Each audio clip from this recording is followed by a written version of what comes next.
തുള്ളു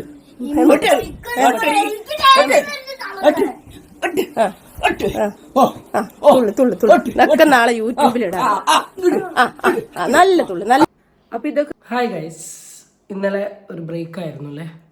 നമ്മളിങ്ങനെ ചില ദിവസങ്ങളിൽ നമ്മളും മെൻ്റലി ഇമോഷണലി ഫിസിക്കലി ഒന്നും സ്റ്റേബിൾ ആവില്ല. അപ്പോൾ നമ്മൾ എന്ത് ചെയ്യും, ഒരു ബ്രേക്ക് എടുക്കും. എനിക്ക് തോന്നുന്നു ഞാൻ കുറേ കാലത്തിന് ശേഷം ഇന്നലെയാണ് ഞാൻ തീരെ വീഡിയോ ഇടാത്തത്.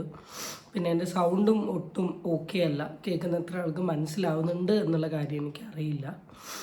സോ ഏതൊക്കെയോ ടോപ്പിക്കുകൾ പറയാനുണ്ട്, ഏതൊക്കെയോ ടോപ്പിക്കുകൾ അഡ്രസ്സ് ചെയ്യാനുണ്ട്. അപ്പോൾ നമുക്ക് കുറച്ച് ടോപ്പിക് കാണാം. ഇപ്പോൾ സ്റ്റാർട്ടിങ് വിത്ത് ഷാജിദ ഷാജി. എനിക്ക് തോന്നുന്നു ഞാൻ എൻ്റെ വീഡിയോ ഇട്ടതിൽ വെച്ച് എന്ന് വെച്ചാൽ പണ്ടേ ഇട്ടതിൽ വെച്ച് എനിക്ക് ഏറ്റവും കൂടുതൽ റീച്ച് കിട്ടിയിട്ടുള്ളൊരു ടോപ്പിക്കാണ് ഷാജിദ ഷാജി എന്ന് പറയുന്നത്. ഷാജിദ ഷാജിനെ നിങ്ങൾക്ക് അറിയാമായിരിക്കും. എൻ്റെ ഹസ്ബൻഡ് മരിച്ചു പോയി കഴിഞ്ഞതിന് ശേഷം 4 കുട്ടികളെയും കൊണ്ട് ഒറ്റയ്ക്ക് ജീവിക്കുന്ന ഒരു ലേഡിയാണ്. പിന്നെ അതിന് ശേഷം ആൾക്കൊരു പ്രണയബന്ധമുണ്ട്, ആളുടെ കല്യാണം കഴിഞ്ഞു എന്നൊക്കെ പറഞ്ഞു വരുന്നു. കുറച്ച് കഴിഞ്ഞതിന് ശേഷം കല്യാണം കഴിഞ്ഞിട്ടുള്ള അത് അഭിനയമാണെന്ന് പറഞ്ഞു വരുന്നു. അങ്ങനെ കുറേ അത്യാവശ്യം കുഴപ്പമില്ലാത്ത കോൺട്രവേഴ്സികൾ ക്രിയേറ്റ് ചെയ്തുകൊണ്ട് യൂട്യൂബിൽ കൂടെ പോകുന്ന ഒരാളാണ്. അപ്പോൾ ആൾ റീസെൻ്റ്ലി ആളുടെ സോഷ്യൽ മീഡിയയിൽ ഒരു ലൈവ് ഷെയർ ചെയ്തു. അത് നമുക്ക് ആ ലൈവ് കാണാം, എന്നിട്ട് അതിനെപ്പറ്റി പറയാം. വെട്ട് മടാള് വെട്ട് വെട്ട് ഞാൻ കാണട്ടെ വെട്ടണത്.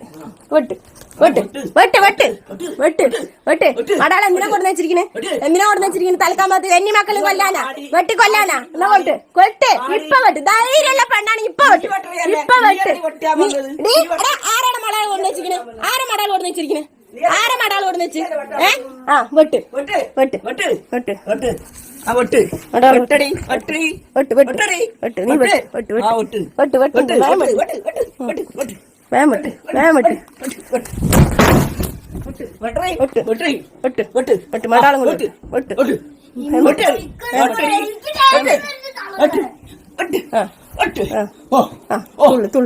വെട്ട് നാളെ യൂട്യൂബിലിടാം.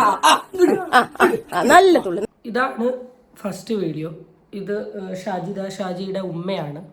അപ്പം ഉമ്മയും ഷാജിദ ഷാജിയും തമ്മിൽ അങ്ങോട്ടും ഇങ്ങോട്ടും എന്തൊക്കെയോ പ്രശ്നം ഉണ്ടായ സമയത്ത് ഉമ്മ ഷാജിദ ഷാജീനെ വെട്ടാൻ വരികയാണ് എന്നാണ് ഈ ലൈവ് കൂടെ കൺവേ ചെയ്തിരിക്കുന്നത്. അങ്ങനെ വെട്ട് വെട്ട് വെട്ട് എന്ന് പറഞ്ഞിട്ടുള്ള കളിയാണ്.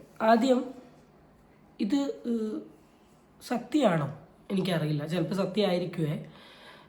പക്ഷേ ആ ഒരു സീനാണ് എനിക്ക് മനസ്സിലാവാത്തത്. സത്യസന്ധമായി പറഞ്ഞാൽ എനിക്കൊരു സീനായി മനസ്സിലാവില്ല. കാരണം ഈ ലാസ്റ്റിലോട്ടൊക്കെ ഈ ഉമ്മ കടന്ന് ചാടുകയാണ്, വെട്ട് വെട്ട് വെട്ട് വെട്ട് വെട്ട് എന്നുണ്ട്.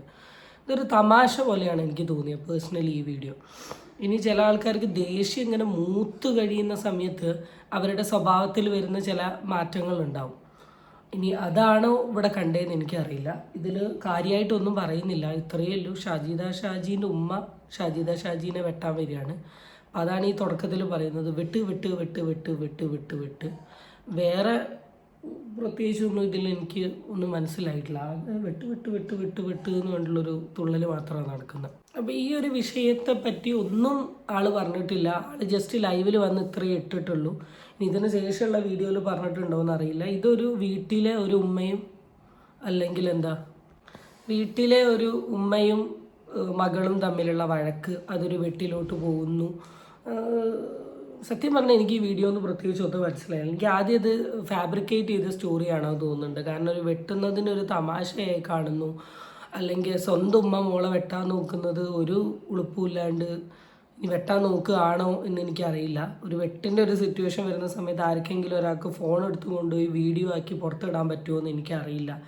അല്ലെങ്കിൽ ആ വീഡിയോ കാണിക്കുന്ന സമയം ഒരു ഉമ്മക്ക് അവിടെ കിടന്ന് ഇങ്ങനെ ഇത്ര തുള്ളാൻ പറ്റുമോ എന്ന് എനിക്കറിയില്ല. കാരണം മക മോളെ സ്വഭാവം ഓൾറെഡി അറിയുന്നതാണ്, എന്തായാലും ഇവിടെ വീഡിയോ ഇടുമെന്ന് അറിയാം. എന്നിട്ട് ഉമ്മയും കിടന്ന് തുള്ളുന്നു. അപ്പോൾ എനിക്ക് ഈ സ്റ്റോറിയിൽ ഒന്നും എനിക്ക് മനസ്സിലായിട്ടില്ല. സത്യസന്ധമായി പറഞ്ഞാൽ എനിക്കൊന്നും മനസ്സിലായിട്ടില്ല.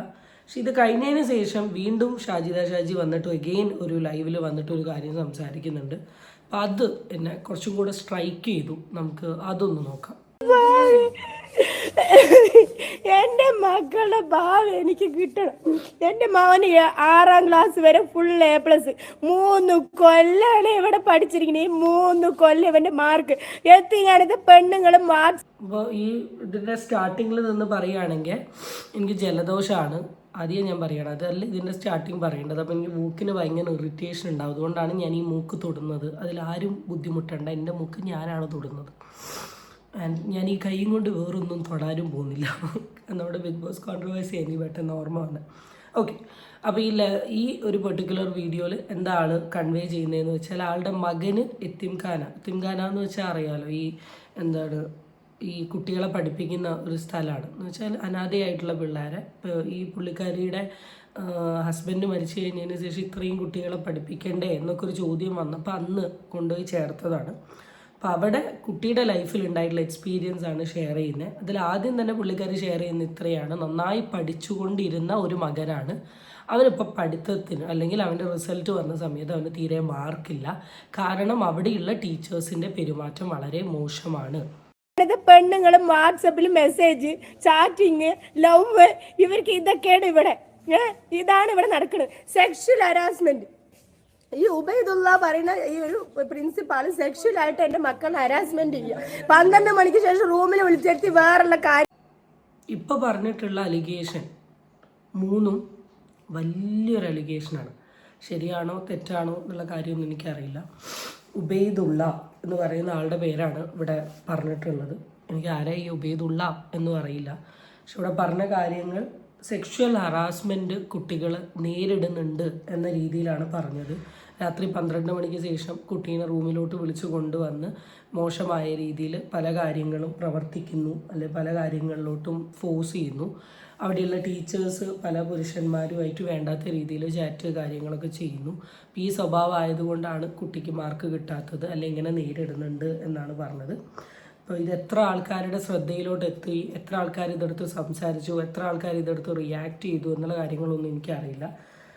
പക്ഷേ ഇങ്ങനൊരു മോശമായ കാര്യം ആ ഒരു സ്ഥാപനത്തിൽ നടക്കുന്നുണ്ടെങ്കിൽ ഡെഫിനറ്റ്ലി നിങ്ങൾ ചൈൽഡ് ലൈനിൽ റിപ്പോർട്ട് ചെയ്യണം. അതിന് വേണ്ട കേസ് കാര്യങ്ങളൊക്കെ എടുക്കണം. കാരണം സെക്ഷൽ എക്സ്പ്ലോയിറ്റേഷൻ എന്ന് പറയുന്നത് ഇന്ന് വളരെ കോമൺ ആയിട്ടുള്ള സാധനമാണ്.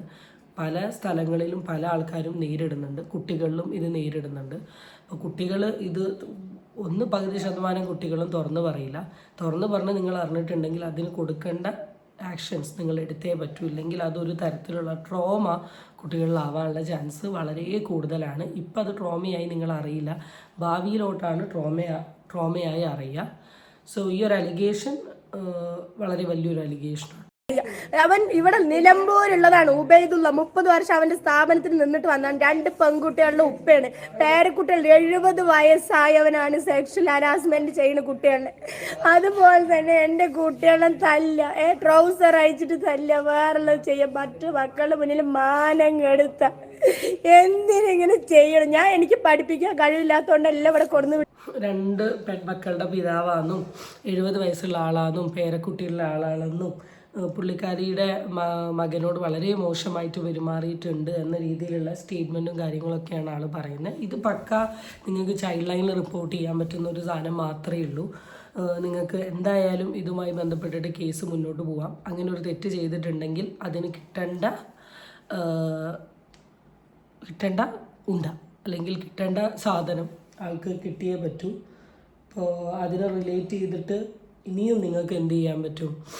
കാര്യങ്ങളൊക്കെ പുറത്ത് കൊണ്ടുവരാം. കാരണം ഇതൊരിക്കലും ഒരു കുട്ടി കാര്യമാക്കി നിങ്ങൾ എടുക്കരുത് എന്നുള്ളൊരു ഒപ്പീനിയൻ മാത്രമേ ഉള്ളൂ. ഇപ്പോൾ ഈ വീഡിയോ കാണുന്ന ആൾക്കാരോട് എനിക്ക് അതാ പറയാനുള്ളത്. ഈ സെക്ഷൽ എക്സ്പ്ലോയിറ്റേഷൻ എന്തെങ്കിലും അനുഭവിക്കുന്നുണ്ട് നിങ്ങളെ കുട്ടികൾ എന്ന് മനസ്സിലാക്കിയാൽ ഞാൻ എങ്ങനെ പുറമെ പറഞ്ഞാൽ എൻ്റെ കുട്ടിക്ക് നാണക്കേടല്ലേ, അങ്ങനെയല്ലേ ഇങ്ങനെയല്ലേ എന്നൊന്നും കരുതരുത്. കാരണം അങ്ങനൊരു വൃത്തികെട്ടവനുള്ള ഒരു ഏരിയയിൽ ഇനിയും കുട്ടികൾ വരാനുള്ള ചാൻസ് കൂടുതലാണ്. അവരുടെ ഭാവിയും അവരുടെ ജീവിതത്തെയും എന്ത് ചെയ്യും? ഇത് ഓട്ടോമാറ്റിക്കലി ബാധിക്കും. പിന്നെ നിങ്ങളുടെ കുട്ടികളിൽ ഇത് തുറന്ന് പറയുന്നുണ്ടെങ്കിൽ അവരുടെ മനസ്സിൽ ഇതൊരു ട്രോമയായിരിക്കും. അതിന് വേണ്ട ഒരു കൺക്ലൂഷനിലോട്ട് എത്തിയില്ലെങ്കിൽ, എന്ന് വെച്ചാൽ അങ്ങനെ ചെയ്ത ഒരാളെ പിടിച്ചു കൊണ്ടുപോയി അയാൾക്ക് കിട്ടേണ്ട പണിഷ്മെൻറ്റ് കാര്യങ്ങൾ കിട്ടി എന്ന രീതിയിലുള്ള ഒരു അക്സെപ്റ്റൻസ് ആ കുട്ടിയുടെ മൈൻഡിലോട്ട് കയറിയില്ലെങ്കിൽ അവന് ഭാവിയിൽ ഇതൊരു വലിയ ട്രോമ ആവാനുള്ള ചാൻസസ് കൂടുതലാണ്. നമ്മൾ എത്രയോ ട്രോമ കേസസ് കണ്ടിട്ടുണ്ട് when it comes to marriage. കല്യാണത്തിലോട്ടൊക്കെ എത്തുന്ന സമയത്ത് പാർട്ണറുമായിട്ട് സെക്സ് ചെയ്യാനോ അല്ലെങ്കിൽ പാർട്ണറുമായിട്ട് സെക്ഷൽ റിലേഷൻഷിപ്പിലോട്ട് ഫ്രണ്ടിലോട്ട് പോകാനൊക്കെ കുട്ടികൾക്ക് ഭയങ്കര ബുദ്ധിമുട്ടുണ്ടാവും. അത് ആണാണെങ്കിലും പെണ്ണാണെങ്കിലും. ഒരു കുഞ്ഞു വിഷയമായി കാണാണ്ട് ലൈവിൽ ഒതുക്കാണ്ട് ഇത് ഫ്രണ്ടോട്ട് പോകണമെന്ന് തന്നെ പഠിപ്പിക്കാൻ കഴിവില്ലാത്തതുകൊണ്ടല്ല ഇവിടെ കൊടുന്നു വിട്ട്.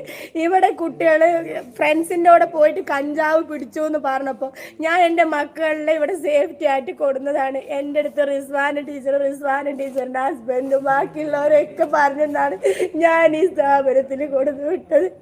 എൻ്റെ മക്കളുടെ ഭാവി ഞാൻ അടിച്ചു കൊടുത്തപ്പോൾ മണ്ണാർക്കാട് ഏറ്റവും നല്ല സ്കൂളാണ് ഇത്ര ഇതെന്ന് പറഞ്ഞിട്ട് ഞാൻ ഇവിടെ കൊടുന്നു വിട്ടത്. പക്ഷേ എന്തിനിങ്ങനെ ചെയ്യണം? എൻ്റെ കുട്ടികൾക്കുള്ള മാർക്ക് ഇവൻ എത്ര വളരെ സങ്കടത്തോടുകൂടി വിഷമത്തോടുകൂടിയാണ് പറയുന്ന ഒരു കാര്യമാണ്. യത്തീംഖാനയിൽ പഠിപ്പിക്കണമെന്ന് ഞാൻ കരുതിയതൊന്നുമല്ല, എനിക്ക് വേറെ സ്ഥലത്തായിരുന്നു. പക്ഷേ പുറമെയുള്ള സ്കൂളുകളിൽ പോയിട്ട് ബാക്കിയുള്ള പിള്ളേരുടെ കൂടെ നടന്ന് കള്ളും കഞ്ചാവൊക്കെ യൂസ് ചെയ്യാനുള്ള ചാൻസ്, കാരണം ഇപ്പോൾ കുട്ടികളുടെ ഇടയിൽ ഡ്രഗ് യൂസേജ് കൂടുതലാണ്. അത് പേടിച്ചാണ് ഞാൻ എൻ്റെ കുട്ടീനെ ഇങ്ങനെ ഒരു സ്ഥലത്തോട്ട് വിട്ടത്. പക്ഷെ ഇവിടെ ഇത്രയും വൃത്തികെട്ട സ്ഥാപനമാണ് എന്ന് അവരറിയില്ലായിരുന്നു. മണ്ണാർക്കാടുള്ള ഒരു യത്തീംഖാന സ്കൂളിനെ പറ്റിയാണ് പറയുന്നത്.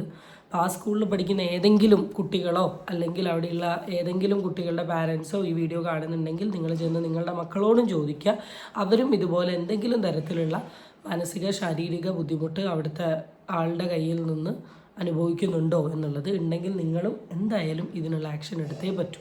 എൻ്റെ ബാക്കിയുള്ളവരൊക്കെ പറഞ്ഞെന്നാണ് ഞാൻ ഈ സ്ഥാപനത്തിൽ കൊടുത്തു വിട്ടത്. എൻ്റെ മക്കളുടെ ഭാവി ഞാൻ അടിച്ചു കൊടുത്തപ്പോൾ മണ്ണാർക്കാട് ഏറ്റവും നല്ല സ്കൂളാണ് ഇത്ര ഇതെന്ന് പറഞ്ഞിട്ട് ഞാൻ ഇവിടെ കൊടുന്നു വിട്ടത്. പക്ഷേ എന്തിനിങ്ങനെ ചെയ്യണം? എൻ്റെ കുട്ടികൾക്കുള്ള മാർക്ക് ഇവൻ എത്ര നിങ്ങൾക്ക് അറിയണാണ്. ഇന്നലെ മിഞ്ഞാന്നൊക്കെ ഇവൻ്റെ ട്രോഫി ഞാൻ അവിടെ വൃത്തിയാക്കുമ്പോൾ കിട്ടിയിട്ടുണ്ടായിരുന്നു. എന്നിട്ട് ഞാനത് നന്നായി പഠിച്ചുകൊണ്ടിരുന്ന ഒരു കുട്ടിക്ക് ഇങ്ങനെ ഒരു റിസൾട്ട് വരുന്ന സമയത്ത് ഓട്ടോമാറ്റിക്കലി ഫാമിലി ഷോക്കാവാണ്ട് നിൽക്കില്ല. പക്ഷേ ഇങ്ങനത്തെ ഒരു സിറ്റുവേഷനിലാണ് കുട്ടി പഠിക്കുന്നതെങ്കിൽ അവന് ഒരിക്കലും മാർക്ക് നേടാൻ പറ്റില്ല. കാരണം എന്തെങ്കിലുമൊക്കെ ഒരു തരത്തിലുള്ള ഒരു കളിയാക്കലോ പരിഹാസമോ പുച്ഛോ നമുക്ക് ചുറ്റുമുള്ള ആൾക്കാരുടെ കയ്യിൽ നിന്ന് നമ്മൾ നേരിട്ടിട്ടുണ്ടെങ്കിൽ തന്നെ നമുക്കൊന്നിലും കോൺസെൻട്രേറ്റ് ചെയ്യാൻ പറ്റില്ല. ഈ മെൻ്റൽ ഹെൽത്ത് ഞാൻ പറയുകയാണെങ്കിൽ ഭയങ്കര ഇമ്പോർട്ടൻ്റാണ് എൻ്റെ അഭിപ്രായത്തിൽ. കാരണം ഇന്നലെ ഞാനൊരു ഒറ്റ വീഡിയോ എടുത്തിട്ടില്ല. എൻ്റെ കയ്യിൽ കണ്ടൻറ്റ് കിട്ടിയിരുന്നു. ഈവൻ മര്യാദയ്ക്ക് ഫുഡ് പോലും കഴിച്ചിട്ടുണ്ടാവില്ല. ബിക്കോസ് എന്നെ മെൻ്റലി ഇറിറ്റേറ്റ് ചെയ്യുന്ന രീതിയിലുള്ള ഒരു സിറ്റുവേഷൻ അല്ലെങ്കിൽ മെൻ്റലി ബാധിക്കുന്ന ഒരു സിറ്റുവേഷൻ എൻ്റെ ലൈഫിൽ നടന്ന സമയത്ത് ഓട്ടോമാറ്റിക്കലി ഞാൻ എന്തായിപ്പോയി, ഐ ബിക്കം സൈലൻറ്റ്. സോ ഇതാണ് എന്തെന്ന് പറയുന്നത് നമ്മളുടെ ലൈഫ് എന്നൊക്കെ പറയുന്നത്. അപ്പം ഇങ്ങനത്തെയൊക്കെ സിറ്റുവേഷൻസിൽ കൂടെ നമ്മളുടെ മക്കൾ കടന്നു പോകുന്നുണ്ട്. എനിക്കറിയാം നിങ്ങൾക്ക് പല ബുദ്ധിമുട്ടുകൾ കാരണമാണ് നിങ്ങൾ മക്കളെ ഇങ്ങനത്തെ ഓരോ സ്ഥലങ്ങളിൽ കൊണ്ടുപോയി ഇടുന്നത് എന്നെനിക്കറിയാം. പക്ഷേ ഇങ്ങനത്തെയൊക്കെ സ്ഥലങ്ങളിൽ മക്കളെ കൊണ്ടുപോയി ഇടുന്നുണ്ടെങ്കിലും ആ സമയത്ത് അവരൊന്ന് ശ്രദ്ധിക്കാനോ അവരൊന്ന് കെയർ ചെയ്യാനോ അവരുടെ കാര്യങ്ങളൊന്ന് നോക്കാനോ ഇടയ്ക്കിടയ്ക്ക് ഒന്ന് പോയി കാണാനോ ഒന്ന് അന്വേഷിക്കാനോ അല്ലെങ്കിൽ ഒന്ന് സംസാരിക്കാനോ അല്ലെങ്കിൽ ഇങ്ങനത്തെ സ്ഥാപനങ്ങളിൽ നല്ലൊരു കൗൺസിലിംഗ് യൂണിറ്റ് ചെയ്യാനോ ഒക്കെ നിങ്ങൾ നിർബന്ധമായിട്ടും ചെയ്യണം. കാരണം മാസങ്ങളോളം കൊല്ലങ്ങളോളം ഒരേ ബിൽഡിങ്ങിൻ്റെ ഉള്ളിൽ തന്നെ കിടക്കുക, പുറത്തു പോകാത്ത ടീമുകളാകുമ്പോൾ ഇങ്ങനത്തെ ഫ്രസ്ട്രേഷൻസ് അല്ലെങ്കിൽ സെക്ഷൽ ഫ്രസ്ട്രേഷനൊക്കെ വന്നിട്ടുണ്ടെങ്കിൽ തീർക്കും. അപ്പം ഇങ്ങനത്തെ കാറ്റഗറിയിലുള്ള ആൾക്കാർക്ക് നമ്മൾ കൊടുക്കേണ്ട പണിഷ്മെൻറ്റ് കൊടുത്തിട്ടുള്ള ഇവന്മാരൊക്കെ ഈ നാട്ടിലോട്ട് തന്നെ വലിയ വിനയായി മാറാനുള്ള ചാൻസ് ഉണ്ട്. സോ ഈ ഒരു കാര്യം ഞാൻ ശ്രദ്ധയിൽപ്പെടുത്തുകയാണ്. ഈ കാണുന്ന എല്ലാവരോടും എനിക്കിത് മാത്രമേ പറയാനുള്ളൂ. ഇത്രയും പറഞ്ഞുകൊണ്ട് ഞാൻ ഈ വീഡിയോ അവസാനിപ്പിക്കുന്നു. Tata bye.